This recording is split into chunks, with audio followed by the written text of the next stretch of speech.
17 إطلاقة نارية استقرت في جسد الكابتن غيث وأنهت حياته. القصة بدأت بخلاف حول استخدام جهاز التدريب داخل إحدى القاعات الرياضية في حي الجهاد، وانتهت وديا، لكن القاتل تربص بالشاب غيث خارج القاعة وأطلق عليه الرصاص عند خروجه.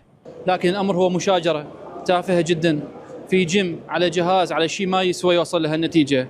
اليوم واحد عمره 21 سنة يجيب بندقية ويجي ويسوي هاي الجريمة اللي صارت. ماكو هيك شيء، ماكو منطق يشيله. احنا وين هسه؟ وتجيب بندقية وبدم بارد وبقلب بارد 45 دقيقة انت جالس امام الجيم تنتظره كتلة. سلاح المنفلت مو بالميليشيات، سلاح المنفلت بالبيوت الموجود اللي ما حد يدري به. أنا أناشد القوات الأمنية أولا مشكورة. الحادثة هزت أركان العاصمة بغداد، خصوصا وأن القاتل نفذ جريمته بدم بارد وأصاب شخصين آخرين، فيما يطالب الأهالي بالقصاص العادل وإنزال أقصى العقوبات بحق الجاني.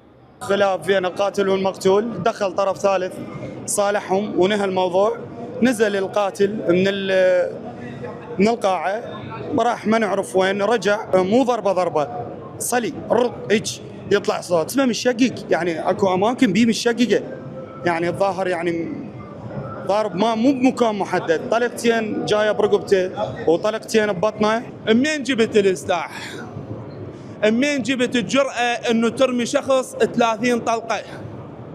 منين جبت الجرأة انه توقف وتنتظر 20 دقيقة او 30 دقيقة شخص شاب مرتب الله سبحانه وتعالى كرمه ينزل من الجيم تيجي تقتله؟